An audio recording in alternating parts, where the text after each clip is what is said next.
Welcome to Slow and Steady, the podcast where you get to follow along as we build products in public. Each episode gives you an honest peek into our lives as we share our struggles, our wins, and everything in between. I'm Benedicte, and I'm feeling motivated. And I'm Benedikt. Today is May 13th. This is episode number 222, and I'm feeling a little bit tired. Oh no, not good. Yeah, I didn't sleep well tonight. I'm not exactly sure why, but woke up this morning with a headache and just dragging myself through the day so far. Nothing better. I felt like that last week, so I think it's the spring weather that used to give me lots of energy. It was just, I don't know, it wasn't, but now it does. So we're all good. But I'm a little, I guess I'm motivated. I'm also a little stressed because it's 4 weeks until we set sail, and we'll be living on a boat for 10 or 11 weeks. And we're going to be crossing the North Sea and the Biscay Bay. And there will be stretches of time where we might not have internet access because we're not, buying a Starlink or anything like that for. Right. Is that what it's called? Anyway, for this trip, most of the time we're going to stay close to European shore. I have a cell phone service that has pretty cheap data wherever I am in Europe. So I think, I'll be connected, but who knows? So we'll see how it goes with these recordings. And just working. So I just notified Outseta. I've been mentioning it, but I don't think I'd actually. And I was like, have I actually told them? So I was like, from June 10th until end of August, I'll be living on a boat. So I might not be able at times to respond to support tickets and things like that. But Jeff at the company, he travels a lot with his family. So I mean, we have a setup where it's fine if you can say okay, for a couple of days, I might not be as responsive, I'm not solely responsible. So that that's what's good with the team, right? It's not all on me to be available, but I'm little bit of traveling jitters, I guess. It's a big thing, right? Living on a boat for 11 weeks, that's definitely a change of pace. I'm excited to see how it's going to turn out. Hopefully the recordings will just keep going and we have some fun stories from the sea or whatever. Maybe you turn into a pirate for real this time. You should actually do some. I am the real pirate. Yeah, you are, of course. But you should do those live streams again and be like, we're actually on a boat right now. We had a live stream yesterday. So I was talking about this, that I've been working on this demo app for Outseta that I think I mentioned last time, I spent way too long on, but it is paying off because I've had 2 blog posts already on my personal blog, which I think is also good for Outseta. And especially I'm sharing them on Reddit and, why Hacker News and stuff like that. And you can't really share just company updates and marketing on those sites. And then it's also created articles on the Outseta knowledge base about how to integrate with databases. And then finally, it's I was in that mood where I wanted to do live streaming again. And we did that yesterday. But Ula didn't want to be up on his loft. So I was like, but we can't be in the same room because it's all going to be echoing. So he sat outside on his, because he also got a new Mac this year. And it actually with just the Mac mic, and it was surprisingly good. And we were kidding, we should continue live streaming on the boat and have the captain walking behind us and everyone doing their thing and just be on separate sides of the boat so we don't get that that echo effect. So we'll see. It all depends, right? Because I don't know what I've signed up for. I'm super excited, and maybe it's going to be super productive. Maybe it won't be productive at all, because I guess working will be one of the ways I can get private alone time. So I might become very, very motivated to sit with my laptop in a room and shut the door. But we'll see. So far, the plan is west coast of Norway over to Scotland. Through Scotland, there's some channel there, down in between Ireland and the UK, over to north of Spain, and then down the coast of Portugal. So if you live anywhere along those lines, please let me know. And I would love to, get on shore and meet some other people. Or if you happen to have a boat, like meet them halfway or something like that. Exactly. We are very open, and our captain is very much in this to like have experiences and meet people along the way. So, and he's an entertainer. So, if we're passing along and you would like an opera singer slash entertainer slash engineer at your whatever event, let us know. Sounds pretty cool. What else has been going on these days? So, this morning we had a planning session with the mentor group that I've been talking about that I plan with. And we usually make these like plan A's in January. But a lot of us kind of like didn't get that done, or it was like it felt. And then yesterday we were talking, and suddenly we had a plan A session this morning. And I was okay, I'm going to focus on Galleon, our new ID, and I like have that be my focus.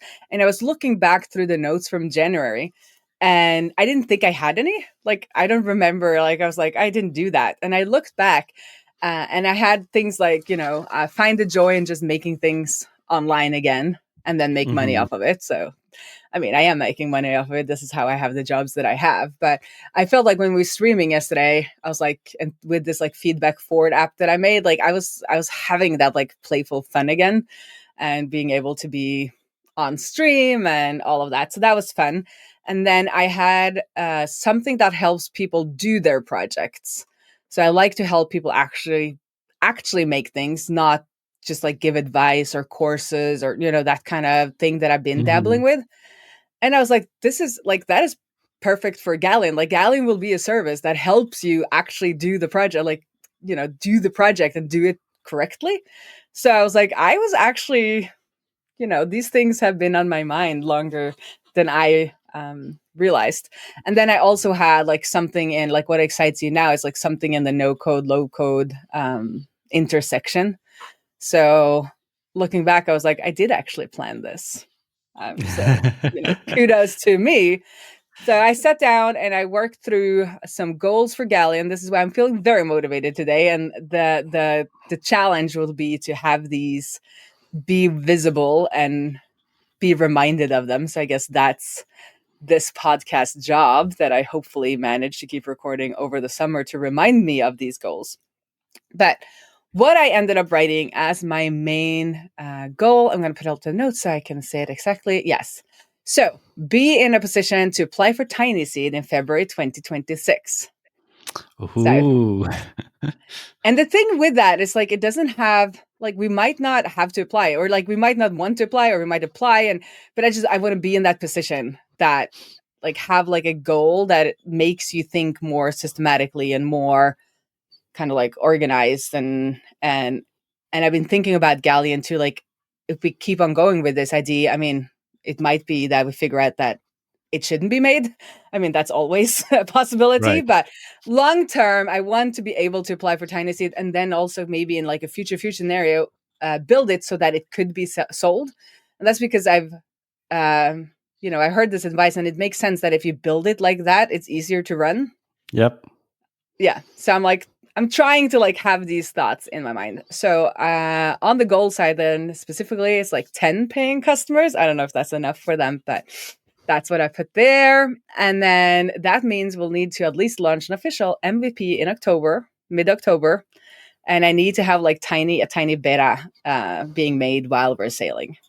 So if this timeline fails, my backup timeline is Tiny Seed September 2026. Like if it turns out we can't code on the boat at all, or somebody gets sick or whatever. But I think this, like, it gets me. I feel very motivated by like having to like build it so I can write this application. Yeah. and possibly, hopefully, get it accepted. Yeah, just having a goal and like having that goal in mind and building up that process, right? Like, or like that deadline. Yeah, I guess that helps prioritizing and making sure you focus on the right things and all of that stuff. So sounds like a Yeah. solid idea. So actually, on the notes that I have here on paper, I think I also wrote like by marketing, by spending time or what did I write? By focusing on marketing and activation / onboarding, over coding more features. Yep, sounds like a good idea. Now just follow the plan, because I realized when I was planning, it was like we were planning like what are some sub goals, what are some sub projects, and I was like, I can build, like I'm so certain I can build this, but like that's not the hard part with this project That's at not the all. hard So I'm part, yes. like, yeah. So that yeah. But I'm very, like, I don't know. I feel very motivated about the goal. I feel very motivated with the ID. Like, it's been simmering for a long time. We talked about it several times, but I really feel like there's a need for it. But as I said last episode, I saw the tweet where it's like, well, you need to speak to customers or like potential customers. So Ola has already started talking to setting up user interviews. He's had 2 so far. And we've already kind of verified one thing that makes me scared of the ID, and that is that they don't understand, like, the more junior Webflow builders don't understand that what they're making is unsecure. Mm-hmm. So we were talking that I think, like, marketing wise, we also need to be easier. Like, we can't just be secure. So the way they're doing it now, they're often, if they have data in Airtable and somebody authenticates with for instance Outseta, the way they would do it now in Webflow is that they would set up some sort of automation process that takes data from Airtable and puts it into a Webflow CMS collection, and then they use the data from the Webflow CMS collection to put it on the page, and then they client side hide the pages that people shouldn't be able to see, which is Mm-hmm. fine for data that is not personal. But we've been talking to people, it's like, it could be invoices, it could be personal information. So it's, it's not secure, but they don't, not like, yeah, are they looking for something more secure? But I mean, it's a very brittle system where something changes on Airtable, they have to make sure that the Webflow CMS is updated. And there are products that do specifically that, and they're super expensive. Other people are doing it more with a SAP or Make integration. So if we could make it almost, or make it easier with Gateway, then we would have a way in without them understanding that it's more secure. Right. Like the more secure is a benefit, but not necessarily one they are looking for, right? Exactly. But then these are the 2 interviews we've had so far are with juniors. These are people we recruited from Reddit. But we have interviews with much more experienced Webflow developers or builders coming up. So it's going to be interesting if they're asking themselves these questions. And then Mm-hmm. is this level of Webflow users or builders that are using something called Viz, which is like kind of like coding, and they are making more like client side apps than Mm-hmm. just content sites. So I think maybe they have this have a little bit more interest in the secure part of this, and they hate setting up Superbase row levels permissions. Uh, so I'm not sure yet if we like verify that nobody's looking for the secure thing, but we've definitely verified that some people don't understand what they're making is insecure. Yeah. And we talked Yeah, about this a couple episodes ago, like where like yeah, the insecurity usually comes from not knowing what you don't know, right? Like, hmm, yeah. And therefore marketing to those people wouldn't work because they had no idea, right? Yeah. Makes yeah. sense. So, but at least we're talking to people, and this is hopefully something we can continue doing over the summer, even even with being on the boat. And yeah, and then I also reached out to Carter, who's created Approximate. Mm-hmm. and had a call with him. And turns out he's a friend of the show. He's like, "Yeah, I know what I know what your idea is." I'm like, "Oh, okay." So hello to Carter. And so we've been chatting about, because he does Laravel, and that's what I've decided, that we're going to build this on Laravel. And then after talking it through with him with the React front end, we've also talked about this because I know React. But interestingly, he was also up for potentially mentoring Ula. So after I Mm-hmm. create kind of the MVP, talking through the technical decisions with him, then he could be helping Ula do more of the maintenance and kind of like easier, kind of like building out smaller features in the fall. And because we've tried with me being that person, and it's not working so well. Having your partner be your technical mentor. So yeah, so I hope that will work out, because I think that he also has like some skills that you have that I don't have around operations, a little bit more on like maybe even like database table like structures and stuff like that. So Approximate is a tool that lets you easily like create like proxy certificates or certificates for like I if think it's mostly for like hosting custom domains for a customer, right? So, yes, and you get that's true. like SSL certificates and stuff like that for free, basically. And I think the product is called Approximated, Oh, not Approximate that. Approximate, Yeah. Approximated.app. It's pretty cool. And Check out the description for the link.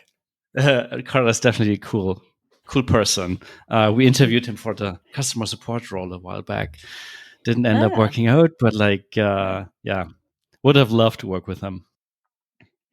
Um, and exactly, like I kind of explained what his things does, but I know it's things that I need at some point for Galleon. So I was like, this could be a nice overlap of like knowledge and experience. Um, and then I'll just keep talking because I'm so excited, about Galleon. Because we talked after the show last time that one way to do this too is just to proxy the whole Webflow site Hmm. and add authentication on certain paths. And I did talk with Carter about that. And I went down a rabbit hole on Reddit and like trying to figure out what people are doing, because I know some people are putting it behind Cloudflare workers and then sending in the authenticate, like the JOT there, Right. and then gating it. But then I saw like several references to maybe this not being 100% according to the terms of service Hmm. to actually have the Webflow domain that's like a myapp.webflow.io pointing to that behind a proxy. So there seemed to be like a lot of like things there that maybe wasn't like 100% sure that would be okay. Um, but it's still a possibility. But the 2 days after, Webflow launched Webflow Cloud. Hmm. So and I was like, Webflow Cloud, like what is that? And it's Vercel or Netlify. So you are able to then deploy your React application, for instance, next to your Webflow site uh, in Webflow Cloud. And their like pitch is that then it would be easier to set up both under the same domain. And Hmm. then some hinting to proxying. So I'm wondering if they're going to come with a proxy tool or service Yeah, at so some like some point. edge functions would be nice like Webflow edge functions or something like that would be the thing for you to use, right? Mm-hmm. But I don't see that mentioned anywhere just yet. But well, maybe eventually. Yeah. So I'm not 100% sure where they're going, with that product, but I'm also thinking that it could be a push that also could be good for us, because I know how to make things work on Netlify and Vercel. So we could just take all of the things I've ever made and then make an article that is how to do this on Webflow Cloud when people are like Googling for Webflow Cloud stuff. And then we could do in the bottom, you can make like some sort of API endpoint on Webflow Cloud, and you can do all this filtering with the data from Airtable, blah, blah, blah, do this, do that. And then it's like, if you want to just visually configure this, use Galleon Gateway, and take that playbook from Pierre of Scraping Bee, where he like really explains how you can do this on your own, but like let us handle it instead, and you don't have to like do all that code. And it will give like Webflow a new kind of more push towards the vibe coders, the Right. yeah. So at first I was like, what is this? Like, is this going to ruin this whole idea? And also we don't have to have Webflow users as our customers, but we've decided on them as our first. At least that's what we're trying to verify now. And I think if they have a marketing push, that is always beneficial to have a marketing. Yep. You can like ride the wave of a large company's marketing push. You can like steal some of their steam. But so that was all of my Galleon motivated rambles. Sounds like you're making good progress on that. Like, it's exciting. And I'm mostly excited that I don't have to do all these user interviews. Yeah, well, probably doesn't hurt if you do some of them as well. But like, I know I'll be in on some of them. I will. But we're getting them recorded and AI summarized, so I can dig through them. And then I'll come back more when it's like more to the point, like this is our solution, and like talking to them about security, and I can do those with these initial calls, just listening for needs and terminology and that kind of thing. Like it's nice that I don't have to do it all. Nice. Yeah. On your side. On my side, feels like not a lot has happened over the past 2 weeks. We are by now, I think we are deep into the redesign project. I think most of the components are restyled, following the new design that I came up with. But like all of the layouts are still the old ones. Like so, right now, like we have a preview deploy of the application with the new styling applied running on Netlify. And right now it's in this weird, like super weird state where it kind of looks like the old one, but also kind of like the new one, because the layouts and the navigation and all of that is still the old implementation. But like all the buttons and the inputs, they're all restyled looking like the new one. So it's like it's super weird. It just doesn't make any sense. But I think we're just wrapping up a couple more components this week. For example, tables still need the redesign. And then we're going to tackle the basic layout changes with like, right now we have a top navigation. We're going to get a sidebar navigation because it's just too much, like we have too many items in the top navigation these days. So it's going to be a sidebar navigation. And I think when that step is done, it will look like a different thing because that's a major change. So I'm super excited about the progress there. I was initially planning to be very much in the weeds with that as well, and like whittling and fiddling and tweaking stuff. But so far it has been all Leo's work, and I've been working on other stuff the entire time. But I'm so happy for you. This is so. I know I keep reiterating, but since we started talking, like pre-post Leo for you it was amazing. Yep. Yeah, it's kind of nice to not, as much as I want to dabble with it, not having to dabble with it is also kind of nice. So yeah, I'm probably going to jump in there at some point, but right now the progress is fast enough, and like it has no major problems. So all good. But I feel also like then he can do that, and you can still, like, if there's a bug coming in, or if there something is happening, you can do that, and he can keep focusing and actually get that done in like calendar time, like we talked about, so it doesn't drag out. Because if you were alone with it and then something urgent came in, you would have to push it to the side, and then you had to pick it back up, and like exactly. And that's exactly how we've been dealing with this. I could talk about what other stuff I've been working on, but I wanted to touch on one more thing with the redesign, and that is naming colors is hard. is really hard. It sounds like a stupid, simple thing, but we have like, I think we had like hour-long discussions on how to do it. And I think we came to a decision that made sense back then, but now implementing it, we're already starting to question if this is the right approach. So you're talking And it's like great. primary, secondary, tertiary brand, those kinds of Though, yeah, things. those kinds of things, but also like we used to have colors for all of this, color names for all of that stuff. In the early days, using SAS back then, and we had stuff like basically names like that describe the color, like a deep purple and a vivid blue and stuff like that. And at some point, we did a redesign, and because we were using the variables, we just changed the values, right? So the deep purple is actually black now. And we never made the shift to just like clean it all up. So it was very obvious that naming the colors like this doesn't make any sense. Or I guess it still makes sense because like when talking about the colors, it's nice to have those names, right? Like if you can say, hey, I want this to be black, I want this to be the vivid blue. So it's not hex values you're talking about, but like you have names for those actually those colors, right? But then in the code, it doesn't make a lot of sense to use those names, right? You don't want to set the background color to vivid blue because that doesn't make any, like, that's not semantic in a way, right?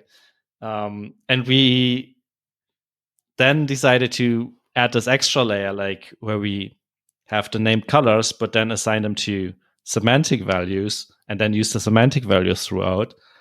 But by now we have like 20 different colors, like 20 different color names for like semantics.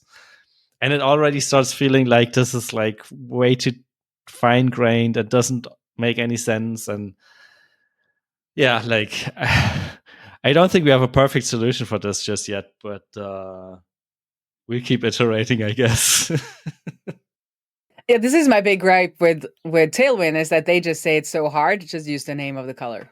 So in Yeah, Tailwind, there's like you use Ember 400, which is like a shade of ember or amber, and I don't like it from like gut feeling theoretical yeah, like both, because I'm like, okay, what if I want to change brand color from red to orange? Then I have to go through all, and also these, in Tailwind, the its classes in the HTML. It's like I get all stressed just thinking about it. But then I also know there are multiple super, great products that use Tailwind this way, and I'm like, am I just being difficult to be difficult? Uh, yeah. Like we at some point we discussed just not using name, like just putting the hex values wherever we need them, mhm, because yeah, like it's hard to find a balance, like mhm, because both extremes are kind of stupid, mhm. and the middle, like finding a good middle ground is also not as straightforward as you'd hope. So I will keep iterating, and maybe at the end of this project I have a better idea, but maybe we also decided that it's still kind of messy and doesn't make any sense. I'm looking forward to see where you land, because this is one of these things I can never agree with myself on. Exactly, like you come up with one approach and you start working with it, and the next day it looks off. Like Mhm. it makes sense in the moment, but then in hindsight it's also kind of weird. And I'm not confident that we have it fully figured out ever.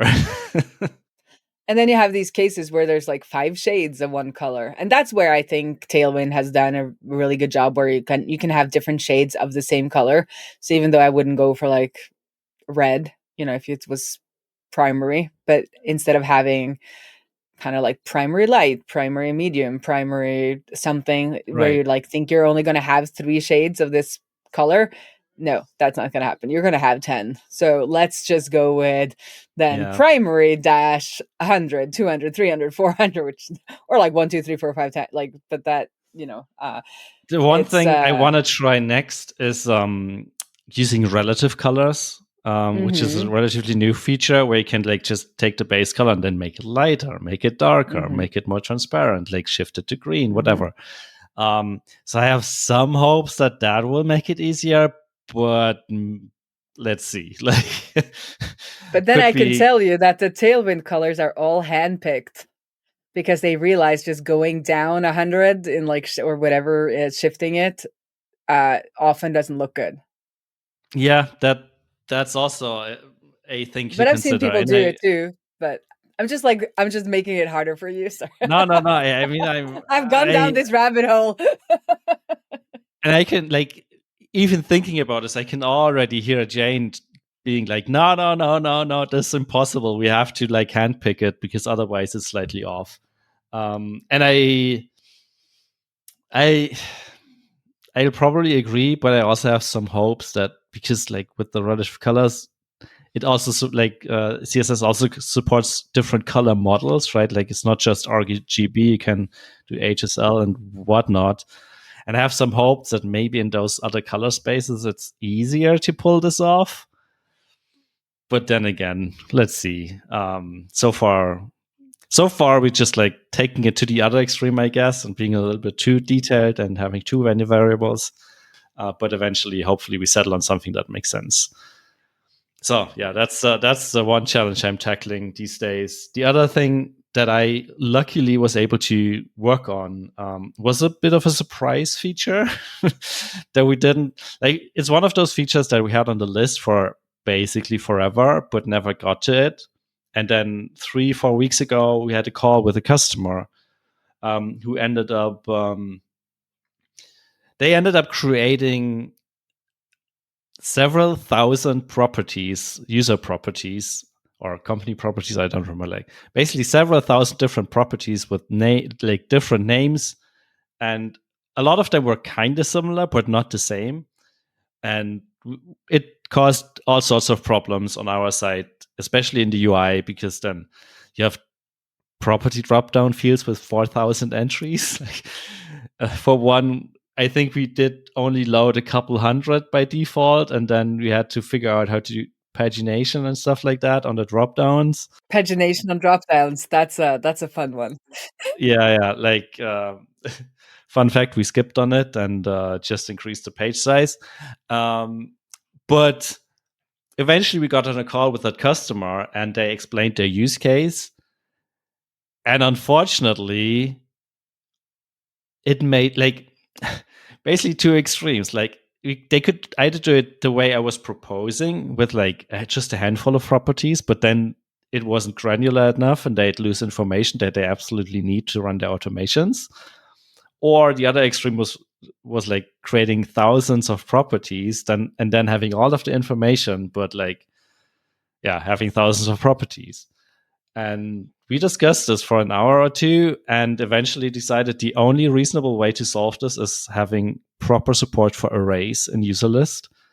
And while you can currently send array values into Userlist as the custom properties, there's no UI, there's no UI at all to filter them. So you cannot do stuff like show me everyone where the integrations array has a value of Shopify or something like that. So this would be Um, like tags. It would operate in a similar way as tags. Uh, Like, let's put it that way. Tags are arrays. Yes. yeah. So No, but I feel like if you have, you always with the olden times, you have a post, it can be in like all, like you have a 200 tags on that post, but you have 3 categories, right? Or right. Yeah. So yes, you can sorry. do I tags with that, but it's a little bit more complicated. Like in their mm. case, it was like you have an array of integrations, and each integration has a type and a state. They have trials. Like basically, every integration is a separate product in their product.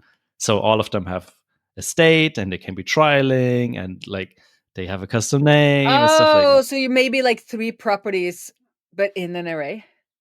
That's what you're Exactly. saying? So Ah, okay.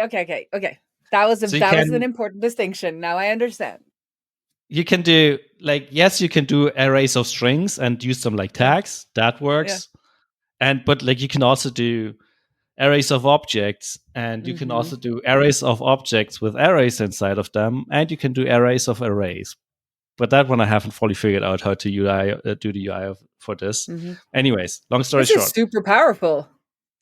yes, it's super powerful, and it was like breaking my brain for the longest time on how to do this properly. But inspired by that conversation, realizing that for that particular customer, this is basically the only viable solution. I sat down and figured out a solution that allows us to do these types of queries. And for the last 2 weeks, I spent most of the weeks figuring out how to do this in the UI. And I had to jump through some interesting hoops that I didn't anticipate in terms of like how to figure out, is this an array of strings? Is this an array of objects and stuff like that? But as of last week, we have a working version. And as of this week, I will be deploying it behind the feature flag and let that customer know so they can start using it.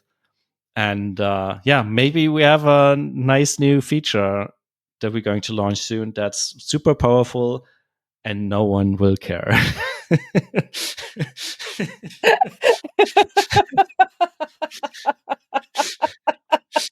This is going to be a clip. Yeah. Because if you like, yes, it's a powerful feature, and yes, it's pretty cool, but similar to what you explained earlier with like, those people don't know that their code is insecure. A lot of the people don't know that they want to query arrays and stuff like that. So this is it's one of those features for the people who know, right? Like, you either had this problem or you have no idea what this is about.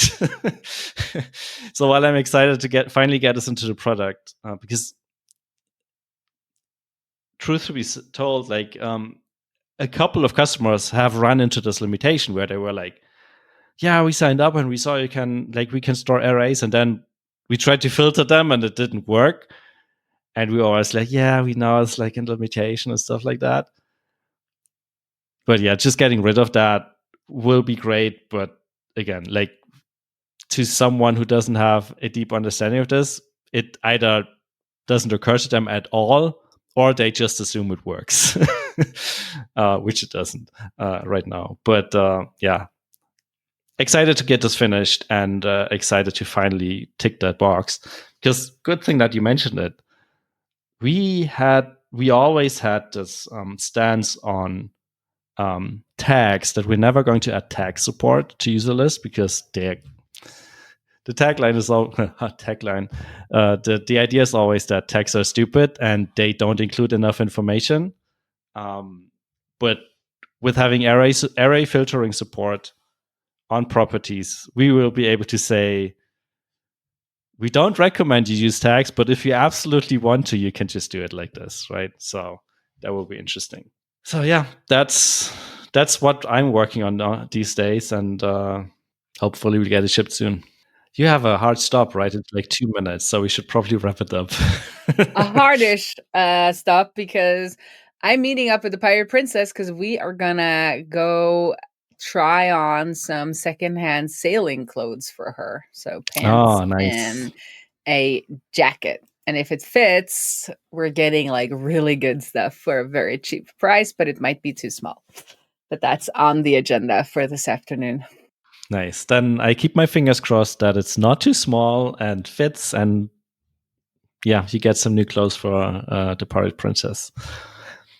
Yes, and then we need a jacket for Ula, and then we're good. Only 4 weeks to go, right? Like, you can do this. I can do this. I mean, worst case, you have to just like walk into a sailor store and buy that ridiculously expensive jacket at full price Right. that we're trying to find. And there's a lot of almost not used stuff because people plan and they buy and they don't go. Yep. Or they go once and that's it, right? Yeah. Anywho, see you around the interwebs. Yep. See you, and yeah, talk to you in 2 weeks.